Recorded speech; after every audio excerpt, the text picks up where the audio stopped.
to the Nerd Effect News Show. We are on episode number 33. I am one of your anchors, Dustin Vancour, joined by my buddies. Nakamogan. And Miss in Ireland. Yay! This is going to be really weird for the next few weeks. Yeah. So, I guess right off the top, Nikki unfortunately will not be able to join us for the next couple months. She's kind of got a back issue she's dealing with at the moment. And just kind of makes it hard for her to get around, and since we record remotely, makes that kind of rough.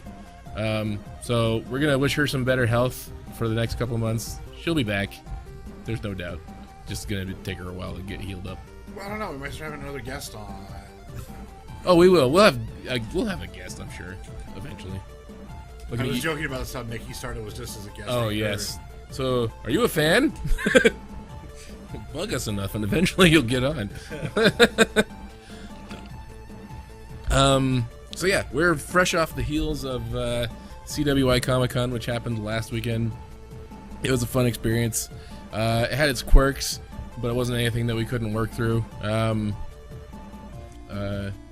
Yeah.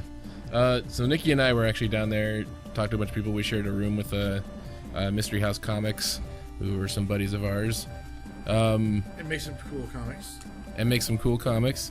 Especially the 6x6. I think that was an awesome idea. The 6x6 is a great idea. So you guys should get your hands on that because it's pretty awesome. And all of our usual suspects were there except for JT. He was the only guy not there. Okay. But Dan Feldmeyer was down there. Adrian Presnell was down there. Olaf from Anime House was down there. Yep. But speaking of Anime House, they're moving stores. Oh, where are they going to? 2 storefronts to the left. Just need a bigger space, I'm guessing. Yeah, it's doubling their space. So.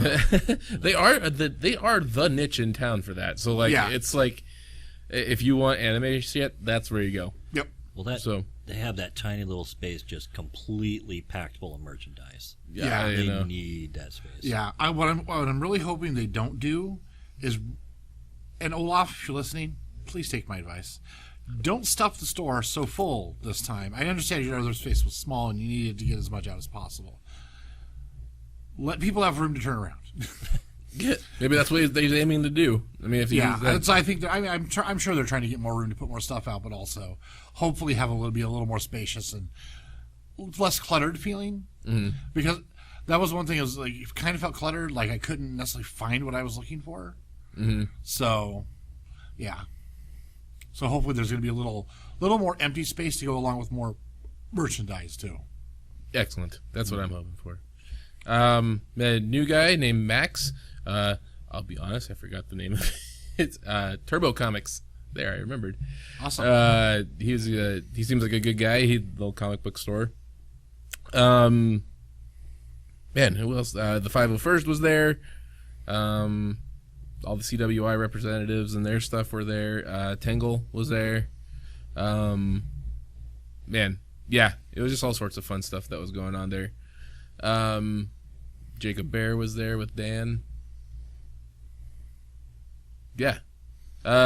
Most notably, this was the first time this con has come around, and it already has a mystique about it because of the R2-D2 incident. Yes. So R2-D2 went poof, and we had to evacuate the building. Yep. That was fun. It was it was towards the end of the con. It was about 6:30. The con ends at 8. Somebody peeks their head into our room where we were at and goes, "Is there a fire extinguisher in here?" And I was like, he's like, "R2-D2's on fire." And we're like, "What?" And so Mystery House and all the guys basically empty out of their tables to run out the hallway and see what's going on. As you do. Mm-hmm. And before we knew it, there was already 2 people on him with fire extinguishers, and unfortunately they had to empty the building. My bad. And go outside. But you know that well, we're geeks. You know what that electrical burn smells like? Yeah. Imagine that smell when you let the blue smoke out. Yeah.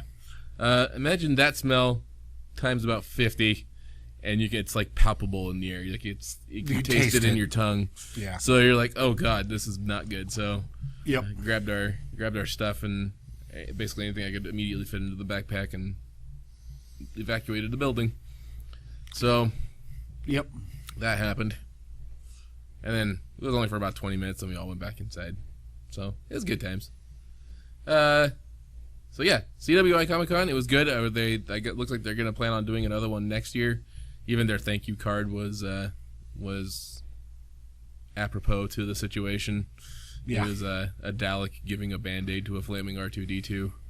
So that was pretty awesome. Appreciate. Yes. So thanks, Tasha, if you're listening. It was awesome. I hope you invite us back again next year. Hopefully we'll be able to bring the whole crew next time. So yeah. And then, yeah, Tree City Comic Con. We're still figuring that out. Should happen. Tree City or Cherry City? Cherry City. Cherry City. Did I say Tree City? Thought you said Tree City. What did I say, Mike? I don't know. Okay. So Cherry City better happen at this point. Yes. And yeah, Tree's dead. I don't think it's going to happen again. Yeah. Yeah. Well, speaking of Tree City, so who was it? One of you guys, or I don't remember who sent it, but it was an interview that happened back in November with the guy who ran it. I don't remember. With the Idaho Statesman regarding whether or not it was going to happen again. Basically, it boiled down to that they bit off more than they can chew. Like they should have maybe only invited like between 5 and 8 celebrities versus like blowing their entire load on like 20 celebrities. Yeah. So yeah, that's kind of what happened there. They literally lost their asses in money on it, and the attendance was less than expected on it. I blame BSU and their football game on Friday. Oh well. Not really, because not all nerds are going to end up at a football game. No. In fact, if anything, it gave them something to do during a football game. Yeah. So yeah, that's What kind is sports ball, and how do you play it? Do you use a controller or a keyboard and mouse? virtual reality. Oh, okay. So I guess keyboard and mouse. They got like the Vive has the 2 hand controllers. Oh, So gotcha. yeah. Yeah. That's kind of how this week's been going. I already don't have. Oh, I turned in my final essay for English. Yay! Yay. I'm pretty sure I'll pass at this point. That's always good. Passing grades are good. English 102 is a lot easier than I remember English 101 being when I was 18. I don't know if it's just because I'm mentally there now to do it, but From what I've heard from a lot of people, 101's generally you are more eventually there to do it now, but generally they find 101 to be harder than 102 because 101's more of the nitpickiness, whereas 102 is more about learning how to write in styles than the total nitpickiness of grammar. gotcha. So yeah. So there's that. Mike, how you been, buddy? Surviving. Yeah. Paying rent. My usual. Got some new positions I'm applied for at work, so hopefully one of those will come through here. Be nice to get off the phones and do something else. Excellent. Mm-hmm. Like what else? Well, they got like team lead positions, so be like a supervisor type thing. They got floor support people, so rather than being on the phones, I'm just running around on the floor when people need assistance with stuff. Gotcha. So, yeah. Basically, just taking my awesomeness of being on the phones and showing other people how to make that awesomeness. Gotcha. Mm-hmm. Played anything fun lately? Anything different? No. No. Like Futurama's Game of Drones. It's a mobile app. Uh-huh. It's about the only thing I've been playing. Dude, I fucking downloaded that Miitomo app. Shit's crazy. Dope. It's kind of addictive. really serves no actual purpose at all. But So wasn't it just like some messaging thing, basically? it is, but it tries to make you kind of start conversations with your friends by giving you questions to answer. So you can it'll give you a question like what's your favorite food, for example, and then you answer blah blah blah, and then people can respond to that or try and guess it or something like that, and then you earn coins and tickets based on that, and then you can use those coins and tickets to do things like play in-app games or buy clothing or just it's random. The crazy thing is the facial recognition part of it, because you can either create your own or you can take a selfie and it'll create a me based on your facial recognition. Like, it'll recognize the fact that you actually wear glasses and stuff like that and put glasses on you, and the only thing you choose is your hairstyle, and then after that it picks the face for you. Even your facial hair, like, it picks that out too. It's crazy. Cool. But and then it'll take like 5 or 6 different versions of yourself and then say you just pick which one you think is the closest to you. And then you can edit it from there. But anyway, that's that. So if you want to, you can add me. I'm there. Mason, Yes. how's your week? My week? Still, while avoiding to say where I work, I did get a promotion. Yay. So that was nice. More money is always good. Indeed. Besides that, it's pretty much been same old, same old. Still rocking the league and the Fallout and the Division when it comes to game time. Haven't had too much of a painting inspiration this week. A what inspiration? To paint. Oh, painting inspiration, yes. For Minis. But, yeah. Besides that, yeah, it's been pretty good. Excellent. Nothing terribly standing out. Gotcha.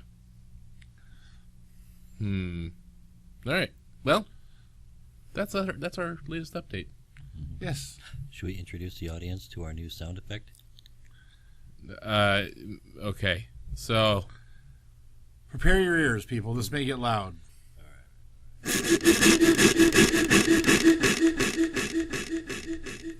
Oh, that is epic. so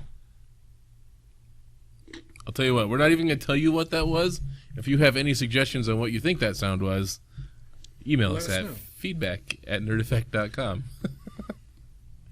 So Good luck. good luck. Do you win anything? No. Report. But you will get a You will mention. win fame and notoriety upon the interwebs. Yes. Or something like that. Something along those lines. Yeah. You will be able to actually be right about something on the internet. Yes. No more. No, you wouldn't. You'll be expressing a fact that cannot be argued. That's what it was. We know the answer to it. Yep. We'll tell you if you were right. Giggity. And for everybody who's right, we'll give you a quick mention on the podcast for being right. Deal? Deal. All right. All right. Glad we had that discussion. All right. Shall we do some newses? Sure. Okie dokie. Ready? Ready. Here we go. Kai Bai Bo. Okay, hold on. So, Last week, or last time we recorded, I should say. it's down to be a Mason again. And what happened to us last time?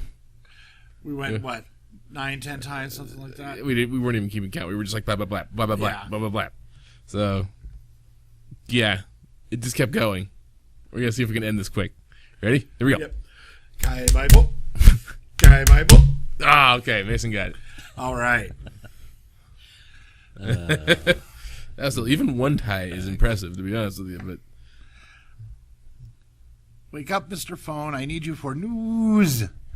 All righty. So, you ever thought about getting solar panels on your house, but you realized that, wait a second, solar panels don't work too well when it rains? Well, a team of scientists from Qingdao, China, have made solar panels that can collect electricity from rainwater also. please, Mason, do explain how this works. So basically, what happens is you have one atom thick, as all layers of graphene are, layer of graphene on top of the solar cell, which will not prevent light or heat energy from passing into the solar cell for the photovoltaic reaction that causes electricity in normal solar cells. However, due to graphene having an excessive amount of electrons, and electrons liking to jump and cause bonds to positively charged ions, something called the Lewis acid-based interaction. You watch your mouth. No, you watch it. Mason just got sassy with me. That's right. I will be sassy with you. All the sass. So, anyway, what happens is that, because quick anatomy of rain lesson, for those of you who don't know, rain is not a drop of water. Rain is a drop of water around a solid. There must be something physically present for the rain droplet to collect around. Those are oftentimes various salts that contain ions, such as ammonium, calcium, or sodium salts. And when the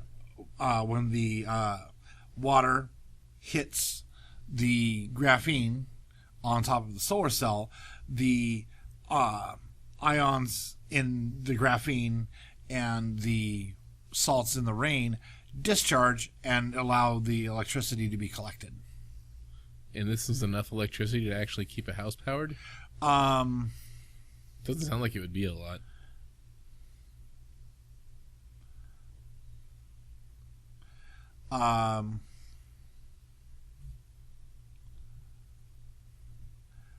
It was someone in there. He's looking. Yeah. It's not a long article, but... No. It looks like it can generate... well, it only has an efficiency of 6.53%, which isn't very good, but... Yeah. But it's a step in the right direction, that's And sure. it's only, and then due to the current, etc., it's only making millivolts worth of electricity. But this isn't an idea that's designed to like completely power something so much on a rainy day. But you should already have backup batteries. And then this will help keep the batteries charged, not directly supply your blender or something. I would hope you're not powering a blender with rain. Also, it seemed like to me that was to work in conjunction with the solar panels. Yes. So you're getting the solar energy still, and just adding to it this Yeah. extra energy because the rain's hitting it. Yeah. Yeah, because solar cells do still, even on a really cloudy day, solar cells do pick up sunlight and make electricity. But it's just their efficiency is horrible on a cloudy day.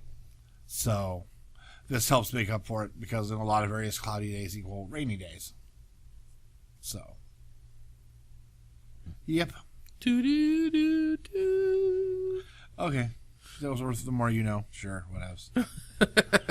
Well, the whole article is a good the more you know. Yeah. I dig it. It's good.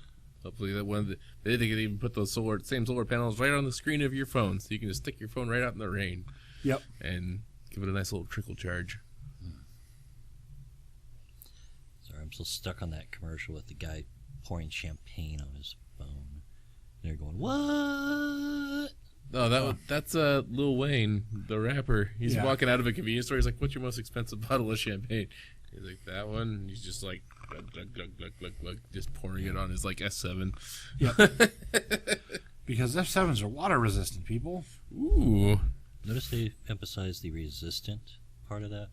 Well, water. That's like resistant up to 6 feet or something like Yeah, that, isn't it? it's resistant up to a worthwhile point. Well, they say resistant, not proof, because somebody's going to be trying to do stuff with their phone and end up getting liquid in it somehow. Yeah. I remember there was a, who was it? Sony, I think? Or maybe Nike. I can't remember. But they were actually packaging a pair of waterproof earbuds in a bottle of water. Like that's how they were packaging them. Yes, that was Sony. And not only that, you could buy them at like the way they were test marketing them is they were selling them in vending machines at like gyms. Yeah. For like $20 or like $50 or something like that. But yeah. So I thought that was a fucking great fucking cool marketing scheme. Yeah. And then you get to keep the water bottle too. So Freebies. yep. Okay. So my news is this one. I've seen this article in several different websites. This one just happened to be the most recent one that I saw. Speaking of Sony, Dun dun dun. yay! So apparently, this one comes from GameSpot. Title of it is PlayStation employee goes above and beyond to help a gamer with cerebral palsy. So I'll just kind of read this word for word. So, as I tend to do. So a PlayStation employee came to the aid of a gamer suffering from Let me try this again. A PlayStation employee came to the aid of a gamer suffering from cerebral palsy after he contacted the company to explain the DualShock 4's touchpad was making it difficult for him to play. He quotes, "When I use the PlayStation 4 controller, my game constantly pauses because my left hand hits the touchpad, which is frustrating for me," the New Jersey-based gamer Pete Byrne explained in a Facebook post. "Around 2 weeks ago, I decided to message PlayStation about PlayStation support, and they gave me this email address and said tell them my issue and wait for a response." His message was answered by Alex Nawabi, who said that he'd taken upon himself to do what he can to help Peter with his situation. Nawabi proceeded to build a custom one-of-a-kind controller that disables the touchpad and replaces it with a button on the back of the controller. Amazingly, Nawabi, who works for PlayStation's retail marketing operations, says it was the first time attempting something like this. His full message can be found below. So there's a letter from Alex to Peter on the website. "I honestly got choked up reading the letter as I did not expect anything to happen," Peter added it to his Facebook message. "Mr. Nawabi really cared about my situation and did this on his own time to make my experience better. I honestly can't thank him enough for everything he did for me. Thank you, Mr. Nawabi. It really means a lot to me." The heartwarming story was picked up by mainstream media, and since then, Nawabi has responded to the outpouring of support and praise. "Really didn't expect this," he said. "Thank you for the kind words. I'm eternally grateful. Seeing how happy he is and how stoked his mom got has me in tears." He continued on to praise PlayStation's R&D team efforts to also make gaming on Sony's platform as accessible as possible. "Please keep in mind that the research and development team at PlayStation is filled with some absolutely astounding individuals who wake up every day to try and come up with a solution for everyone. What I did only works with a single individual, and it should not undermine their work in any way. I cannot stress this enough. Without them, we wouldn't even be close to what we are today. If you're not aware, they've recently added more accessibility settings that let you remap buttons to help with a large portion of the needs. Their team members are true MVPs." He ended by saying, "I've always cared, I always will care. Alex Nawabi, what a legend." So that's the whole story, coming from GameSpot.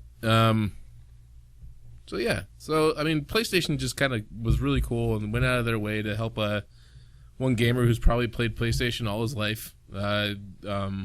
And it just happens that this one generation or iteration of PlayStation happens to have a touchpad right on the front of it. Yeah. That this one actually didn't go into detail of the one that I had before, but Peter's situation makes it so that his left hand shakes a lot because of his palsy. Right. And so when his left hand shakes, it touches the touchpad, and when you do that, depending on the game you're playing, it responds in a certain way. In his case, it seems to like probably bring up a menu screen all the time and Yeah. make something happen that he doesn't want to. So, yeah. So the fact that some individual at PlayStation actually went through the process to help make him a controller that fits his specific need was just really cool on their part. It was, it's right now, unfortunately, it's still very much an individualistic thing, but Well, of course. having to make, he made one controller, and unfortunately, like, it can't be his and a few other people's jobs, like at PlayStation or Microsoft or wherever, to sit there and customize controllers for gamers with disabilities. Which it would be right cool if that could be afforded by the companies, you know. And then, but I'm kind of hopeful that if you get like some guys like Alex in a room together with some 3D printers and some disabled people, they can figure out maybe a plug and play system where you can move things around the controller, change the shape of the controller a little bit. Like a modular controller? Yeah, so you can set it up for different disabilities. Yeah, because like there could be someone who has like, you know, cerebral palsy who has no control over one of their hands, but then there might be someone who has a little bit of control over both hands or something like that, you know, or an amputee. There's a whole bunch of reasons, you know, and it would be nice if you could get like modularly designed controllers or controllers that are not necessarily modularly designed, because like the guts would more or less be the same with some slack a little bit for some wiring and stuff. So you can change the position a little bit, but you can be like, oh, okay, I have cerebral palsy and it's really kind of paralyzed my left hand, you know. So what can I do for games? Well, you could hypothetically just be one of the like barmaids or something like that in oh, never mind, I forgot the game. Sorry, I went off on something weird. I apologize. Barmaids in a game? Yeah, there was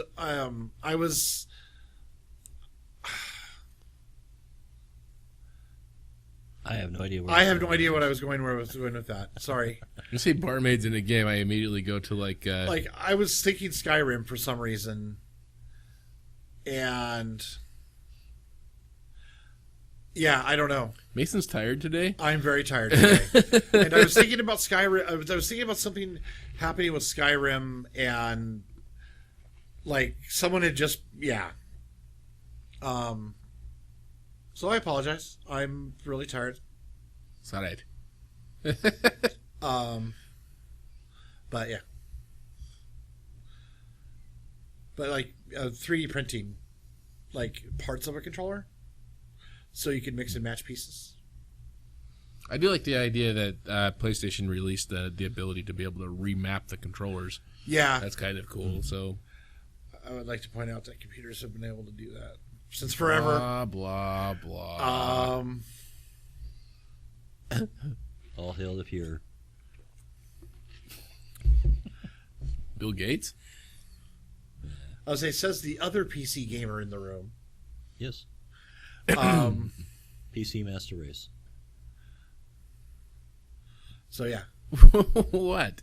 Stop it. I like my consoles. Leave me be. Is it bad that I'm making this as a reference to we're Nazis? I'm not a Nazi. I'm all inclusive. Everyone who gets a PC can be a better gamer. This is true. Wait, hold on. I'm noticing parallels here. Hold on. This isn't right. But it has nothing to do with your genetics. No, I guess that's true.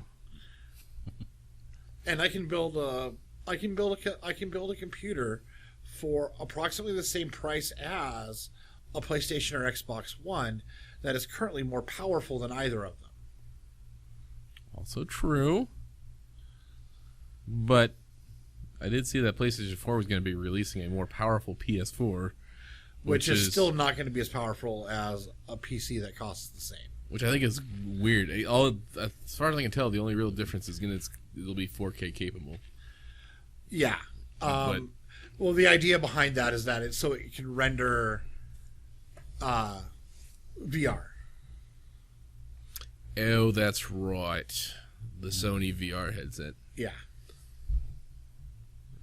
I'm kind of interested to see what happens at E3 and how much noise is made about the VR headsets this year. Because the HTC Vive is ready to go, as far as I can tell. and Steam has thrown their weight behind the Vive, Not the Oculus? not the Oculus. Weird. So, yeah.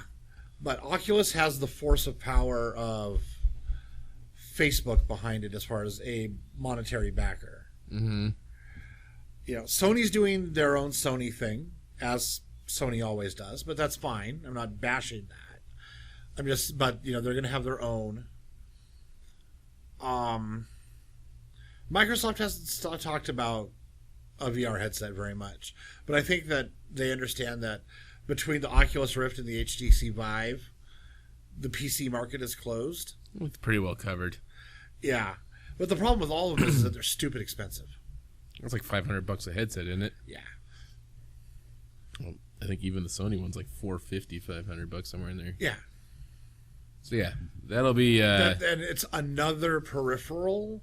It's not like, you know, like if you were buying it for a PlayStation, you're essentially buying a second PlayStation to put on your head. You know, if you're buying it for a computer, I'm kind of hoping you're like a higher end gamer as far as like your setup, your rig. You know, because like, yeah, I could do 60 frames per second at, you know, 720-ish with my video card on, you know, for both screens.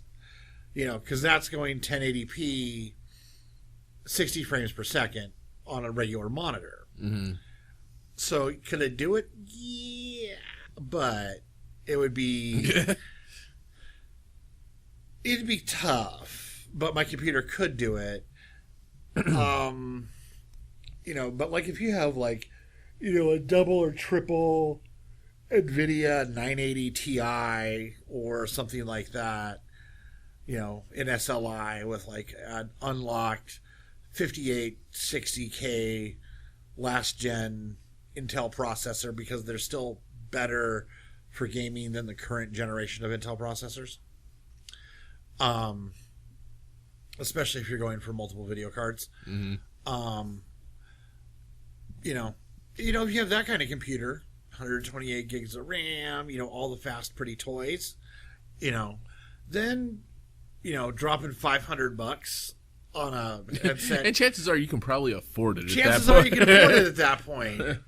But if you're dropping $400, $500 on the machine, because that's what you're capable of coming up with, Mm-hmm. paying another equal amount for one peripheral, no, it's not. I mean, not worth it.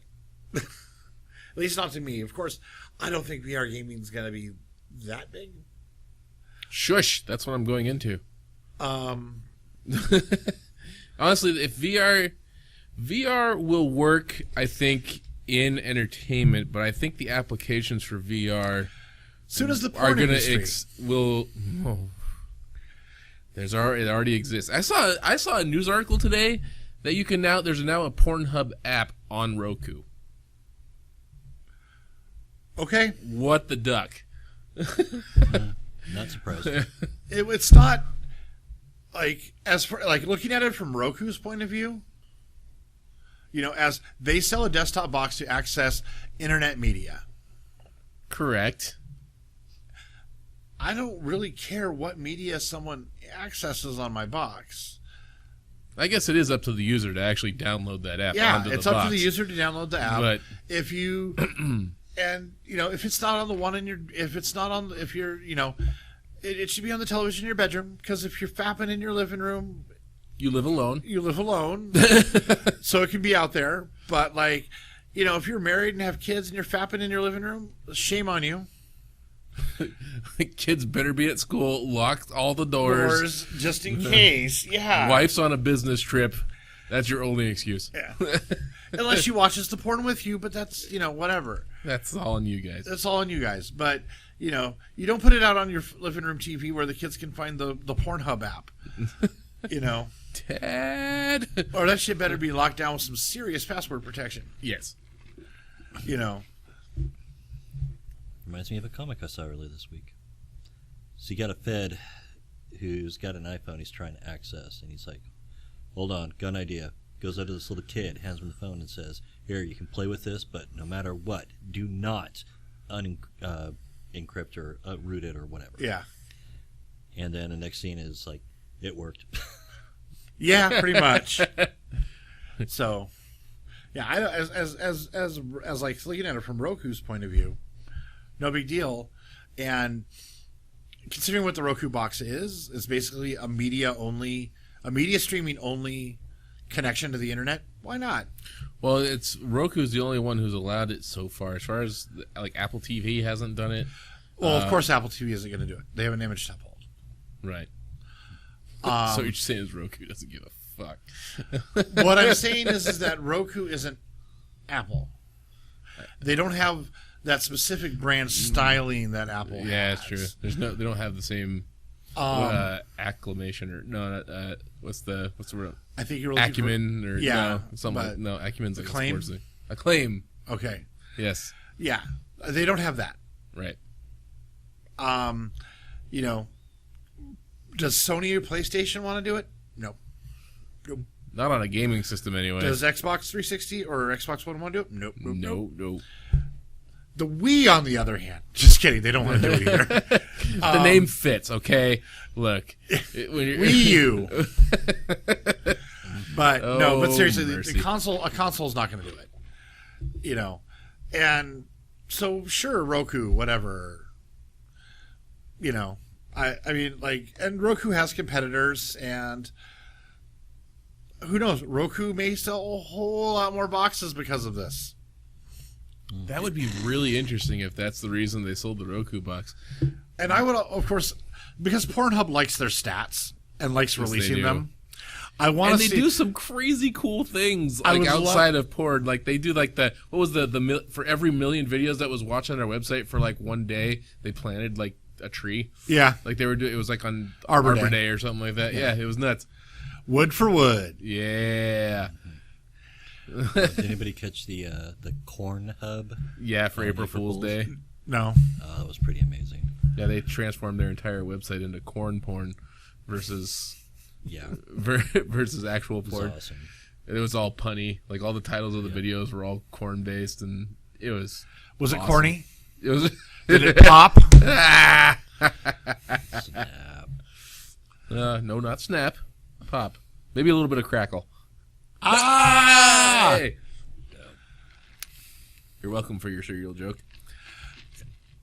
So, but yeah, no, like I would love to see like after it becomes commonplace, you know, like people are down, like see how many downloads per day they get. You know, how many people were specifically like brand new Roku's that first attach to the internet and go directly to download the Pornhub app. You know, things like Well, that. they can see what kind of browser it's coming from too. So, Right. based on the IP address and stuff. Yeah, so Roku would show up because of that. Yeah, there's ways to hide it, but you know, you can make everything on your IP behind one mask, and everything looks like I'll it's go the same through. device. Isn't there like virtual VPNs you can go through Yeah. and stuff like that? I know that's how Canada gets US Netflix sometimes. Is they'll go through a VPN. No Canadians ever do that. I don't know any Canadians who've ever done that. Michael Dodd. You're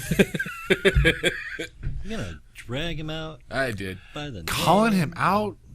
I was leaving my Canadian friends in my online guild alone. Oh, whatever. They don't care. I know. Like, goddamn right I do it. There's no fucking. There's nothing on Canadian nothing on. Netflix. Animaniacs is on Netflix now. Yeah. Can we appreciate that for like 5 seconds? Because that is awesome. Yes. I was a huge Animaniacs fan as a kid. On the brain. Brain. Dun-dun-dun-dun-dun. In little Elmira. And Hello, nurse. I know. I'm looking forward to the subtle adult humor. Yeah. Nothing like a little innocent sexism. Watch a little Netscape there, eh? Oh, I'm sorry, I'm making fun of the Canadians again. My bad. Yeah. What just happened? Netscape. Netflix, eh? Oh, Netflix, eh? Yeah. Netflix, eh? I didn't say Netscape, did Yeah, I? you Yes, did. you did. Did I say Netscape? Oh, Welcome to 1994. You mean the Mozilla? I is shame. Shame. Sure. Shame. Ding ding. Shame. still using GeoCities to build your websites and You can't. going to can't you like archive? You can download the entire archive of GeoCities now. I think through. Yeah, and it fits on less than a DVD or something. Okay, it's more than a DVD, but That's crazy. it's crazy small. You can download it in under you can download it in a couple of hours. Hey man, I had a rockin' GeoCity. I did too. I think I was just housing some GIFs and some MIDI files. Was all I was doing. Well, 1994 called. They want their website back. Yeah, So had that repeating background. That was just one pattern.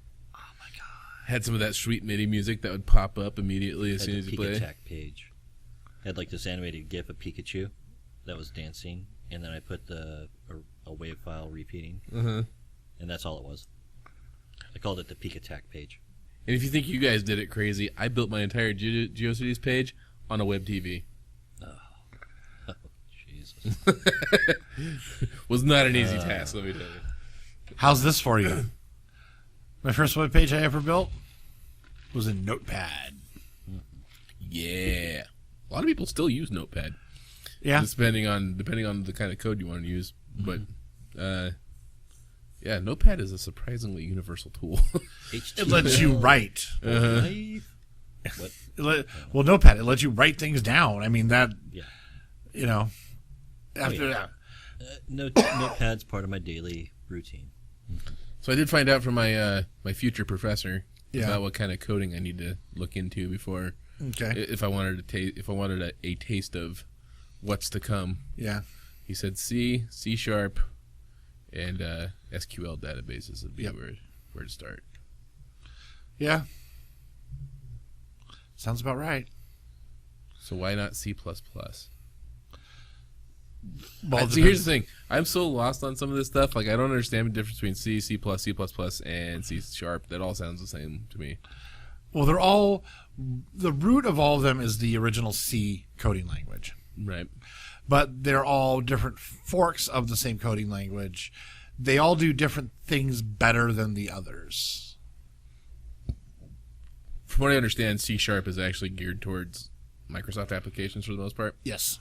Um, C# is Microsoft's development engine, essentially. mhm. So, yeah. Like, the Visual C program uses C#, if I remember correctly. But you should also know, like, your basic C. Yeah. And then SQL databases, SQL databases, and most everything that requires a database uses one of those nowadays. Mm-hmm. And then Java, HTML, CSS will all be in there too, I think. Yeah. My brain's gonna go just like that. So get on that Khan Academy, baby. Code Academy or Khan Academy? Both. Khan Academy has programming languages now. Interesting. I didn't know that. Yeah. So I failed. I have not used that website yet.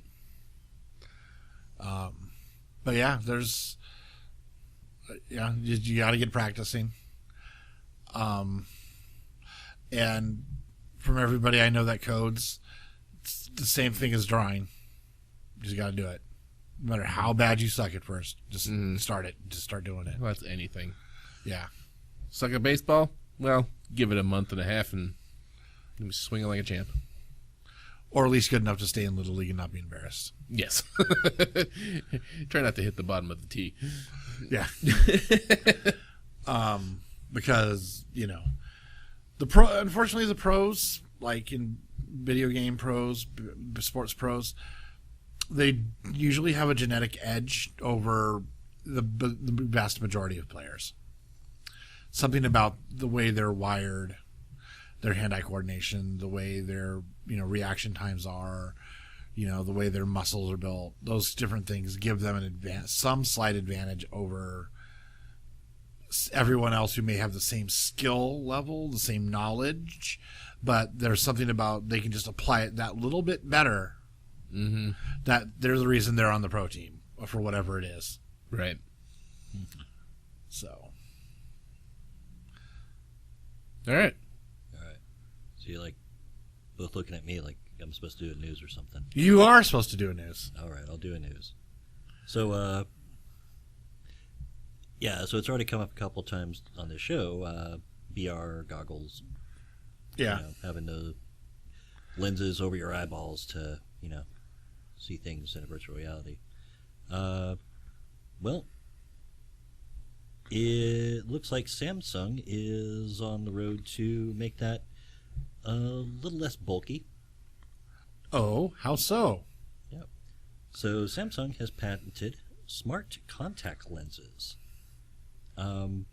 This particular patent is actually got a built-in camera that is controlled by blinking. So not only can it display in your eyeball data, of whatever kind. I doubt it's, going to be high resolution or anything at this point.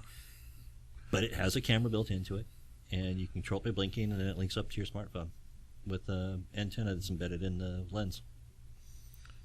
It's just I really, really, really kind of want these. Yeah. At this point, it's just a patent. There's no prototypes or anything Right. like that. It's just all concept at this point. But It's really weird that the first place Yeah. my brain went is like, spells horrible news for like strip clubs. Because nobody will see you coming in with these. They'll just be like, blink, blink, camera, camera. Some ultra perv's just going to roll up in there and just start taking pictures of things you probably shouldn't be taking they pictures can of. do that now. They just need to wear glasses with the camera built in. They got that shit already. Well, even those are like, if you can see those a mile away. I'm sure people are trained to find those. I would say you could find those a mile away. Then hipsters happen and thick frames are in again. It's true. Yeah. So, lenses are equipped with a built-in camera and sensor that can be controlled simply by blinking. Content is sent to your smartphone through an embedded antenna, and this is where the data is processed. Let's see. Oh, I wanted the processing happening on my eyeball. Just kidding. There was some other part I wanted to bring up. Where'd it go?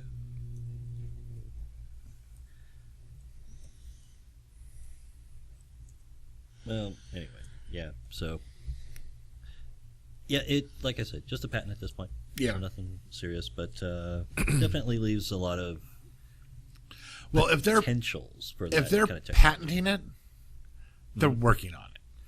Yeah, this is Samsung.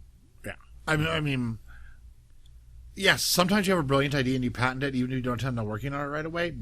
But with how fast technology is advancing, this is something Samsung's working on. They're just not holding this to be a patent troll later on. They're working on it. Yeah. Well, another thing I kind of get about this, I mean, they can't have just like a display lens that just sits over the top of your eyeball. That won't really work. At least I can't see how it would work. I'm just curious how they're fucking powered. But I can see them. Oh yeah. Well, I'm sure it's just powered off of your bodily fluids in your eyeball. Yeah, actually. But yeah, I mean, it gives like possibilities of. I mean, if they can get a camera on there that can send the data to your phone, then in theory, your phone could send data to the lens, Right. and then you could potentially have some sort of system that projects the image into your retina. Yeah. So, I mean, God, there's tons of things that could be possible with this. Yeah. Well, like having a persistent augmented reality heads-up display. Mm-hmm. So, like that, especially if you get to have facial recognition using the camera. Mm-hmm. So, like, I could look over at Dustin and it would be like, oh, Dustin, you have, remember Mason, you're podcasting with him tomorrow, blah, blah, blah, you guys are going to a con in a month. So it's a smartwatch for the eye. Which would be even cooler, yes. Yeah, I'd have my health bar up there, my energy levels. Yeah, me too. Yep. Constantly like monitoring your cholesterol level and shit all the Some time. guy jumps around the shore and hits with the shotgun, your life board drops down. Yep. Jesus.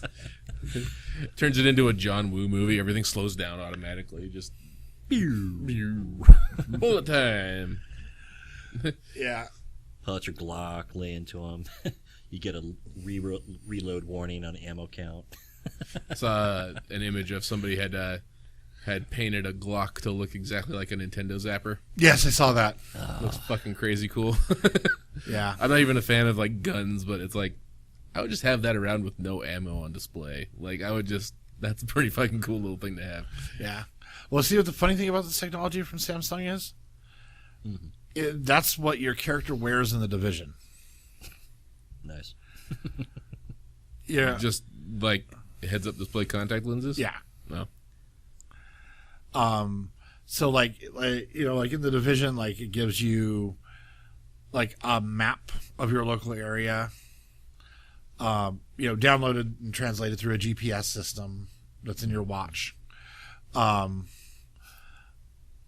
It's not like we're not getting there with phones being the size of watches. Yep. The only reason phones are pretty much as big as they are right now anyway is human interface. Mm-hmm. And like you can go out, you can pick a spot on the map to go to, and it gives you a line above the streets as a GPS.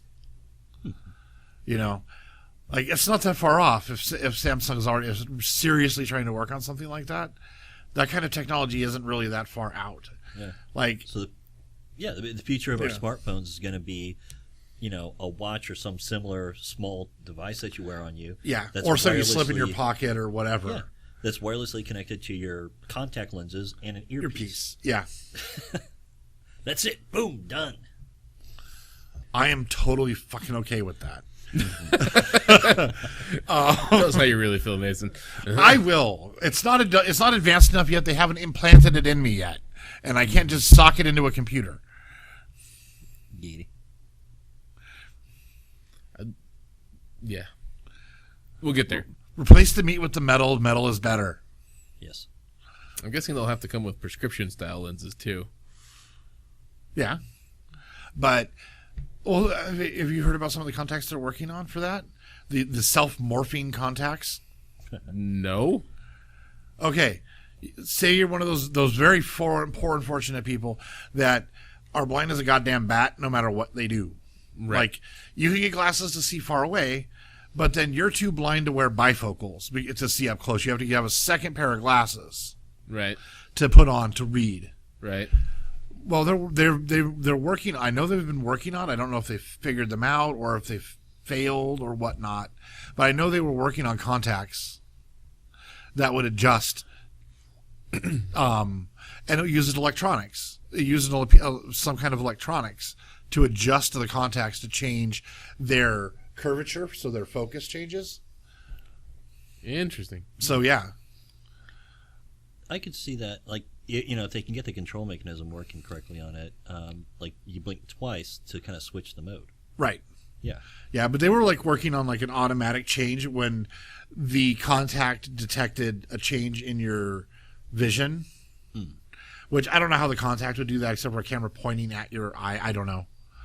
But yeah, so they were working on the idea where you look up and you look over like at the mountains or something and it adjusts for long distance vision. But then you look down to, look at like your phone screen or a book and adjusts back to close vision. One thing I can think of is because when you're looking out far away, your eyes are more straightforward, whereas you come Generally, you at look something, down when you you're. look down, and also your eyes kind of come in a little bit. Yeah, that's true. because they're adjusting to the up close. Yeah, that may be part of it. Yeah, I don't know. But they've been working on them for a while. And the thing is, if we can start getting all these technologies together, we could do some really, really cool shit. So, yeah. I volunteer as tribute. Hey, augmented reality is also something I will be working with. Yeah. I have to say, I have never wanted to play a Pokemon game before. I've never gotten past what I would essentially consider the tutorial of a Pokemon game. Like, the point where they kind of let you out in the world. Like, that's as far as I've ever gotten. It's like, here, go get this first Pokemon. Bring it back to me so I can see how you did. Mm-hmm. Okay, you're successful. Ash, I think his name is. Yeah. Okay. Great. Go off out into the world and, go enslave small creatures to fight gladiatorial games for you. Especially that electrical one. Pikachu. I'm sure. PETA, Pokemon. But yeah, Petamon? yeah, Petamon. No. But, like, I've never been that interested in a Pokemon game, but, like, the premise behind Pokemon Go actually has me kind of interested. It's like geocaching for Pokemon. Yeah. And the thing is like, Pokemon will only show up in areas that they should show up in. So, like, around here in Idaho, we're screwed because all we're going to get are, like, grass Pokemon. Grass, dirt, and And dirt and rock Pokemon. Like, maybe down by the Boise River, there might be some water Pokemon. But they're actually going to show up in areas where that type of Pokemon would show up. I remember maybe this is in cahoots with what Google did when they for April Fools when they started putting Pokemon all over the Google Maps. That probably helped inspire it because the people who make Ingress, Ingress, that is the name of the company now, I think. But they were spun off from Google proper. I think they may still be part of Alphabet. I'm not even sure who these companies are. So you're speaking a language I don't know. Well, okay, I know who Google is, but I don't know who your Ingress is. Well, who Alphabet is. No. Google's parent company. Okay. It used to be called Google. Now it's called Alphabet. Now there's a place that makes a web browser and a search engine. They're called Google. They're part of a company called Alphabet. Okay. There's also a company, Ingress, or Niantic Labs, sorry. They make a game called Ingress, which was basically a way for Google to get people to go populate Google Maps for them. That was the entire real point of Ingress originally. Was so they could get landmarks in every city in the world easily, because you're going to get locals to go out to try to hunt down or create portals so you can play the game by going out and finding landmarks in the city. Should remember the pop filters. Yeah, I know. There's a whole lot of portals and Pokemon and poppity poop. Sorry, There's a whole lot of peas in the show. I apologize, people. I forgot to grab the pop filters. pop filters on the way out. Apologize because you forgot the pop filters. Yes. So, peon. but anyway, so so that's what was original, and they had a small group of people called Niantic Labs working on it, who in the world of Ingress created the program that both sides of the two opposing factions both use to try to capture the portals and either allow the alien intelligence onto Earth or push it away from Earth. It's the premise behind Ingress. So, but Niantic is working with Nintendo on a Pokemon game called Pokemon Go. So, but the Pokemon are only going to show up supposedly near where they should show up. Water Pokemon are show up next to rivers and oceans, and grass Pokemon are going to show up in deserts and grasslands, and wood Pokemon are going to show up in forests, and it seems neat because you go out, you walk around, you capture the Pokemon, and then if you run into other people who play it, you can battle them. Yep. And then when you see them, you got to turn your hat backwards and be like, "I choose you." Actually, I'm not throwing my phone. No. I'm just gonna put that out there. Not throwing my phone on the ground. Yeah, don't expect too much from us, people. Yeah. But they're actually going to work on there's a peripheral they're working on, just simple Bluetooth peripheral. It looks like a Pokeball, right? It looks like a Pokeball, or no, it looks like a Pokédex. Oh, okay. That will buzz basically whenever you're near a Pokemon, so you can then pop out your phone. And Can you imagine if you're at the office at work and your phone buzzed on you while you're sitting there typing hold on, I gotta catch them all, and then you leave. If you're at the right office, awesome. Yeah. Nintendo headquarters, they'd probably let you go for 5 seconds. Yeah, they let you go catch that Pokemon and then challenge you. Mm-hmm. If you went back in the building, yeah, you got to challenge the security guard. yeah. Lol. Problem is, the series is challenged so often all the time that he's level 99, and no one else can beat him. Right. That'd be awesome. But but like if you think about like the contacts or other augmented reality vision enhancements like that, you could like just get a flash when one show. You could have just have it on in your pocket, like the game running in the background on your phone, and like when one shows up, you could see it. You could flash and you could see it. You just broadcast it. It just broadcasts it. You could just pop open out your phone real quick. Do. Oh, I caught it. No, I'm getting it. Whatever. So Can you imagine if you're like in the real world and you're like just see somebody like out here on the edge of the grass just like acting like an ass trying to catch this Pokemon and there's nothing there like in the real world. cope. Yeah, exactly. I mean that's kind of thing. Is like I think augmented reality. Like I like the premise behind a lot of the games. As far as like I also like ARG's augmented reality games, which are a little bit different and can be kind of scarily intrusive if you give them permission to be. But you have to give the company permission and sign waivers. Oh, is this the same company that does like the survival horror ones for your phone where like if you hold your phone up at your house, like it'll actually put like monsters like around the corner of your No. actual doorway and stuff like that with your phone? No. Like it'll turn your phone's light on and then base where the monsters are based on where your The shadows. flashlight is and where the shadows are, and like you'll see like fucking crazy like zzz, comes across the screen. No, they didn't do that one. Oh, it's But there's an augmented reality game called The Black Watchmen. And there's 3 levels of play. There's the basic level where you're occasionally sent emails basically telling you when new puzzles are out, and you can go find the puzzle. You go to the site and get to work on the puzzle with other people to try to figure it out. Then there's level 2 where you may get a text message or a package in the mail from the company, and then it's up to you to share that information that you got with the rest of the community. all right. So you could hold back and try to figure out the puzzle using the information but if you can't do it, you can either screw the rest of the community out of that information and that help in solving the puzzle, or you can let it out and let people know about it, and they can solve the puzzle. People as a community can solve the puzzle that much quicker. And then there's level 3 where basically you have to be bored and rich to be at this level, because like they will send you a text message at like 3 a.m. saying meet someone at the corner of 8th and Myrtle. And you physically have to meet them? Physically have to go down there and do it, and they'll be like, you got 20 minutes. Obviously, they give you enough time knowing where you live to get to a place, but yeah, you have to like they'll be like, there's a drop for you under Friendship Bridge. That's fucked up. Yeah, In fact, that sounds extremely dangerous. they never do anything dangerous. So is it the devs of the game that do this, or Yeah. like I'm just trying to?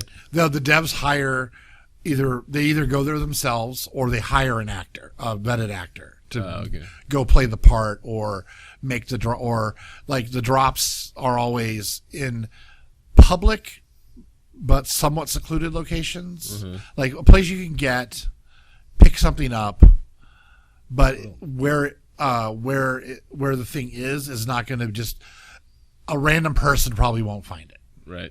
And they generally also have a person just watching, Right, to make sure that that you're the one who picks it up, not some random person. So yeah, interesting. yeah. All right. Yeah. I have to admit, I kind of want to play Black Watchmen, except for I don't want to just solve the puzzles like at level 3. I need to be rich first. I want to be a level 1 player. But until I win the lottery, that's not happening. So Yeah, I'm guessing that requires some sort of like special subscription. And no, it costs the same as anything else. You're just saying that you're willing to do it. You sign the waiver saying that they can call your ass at 3 a.m. if they feel like it, for for the dramatic effect.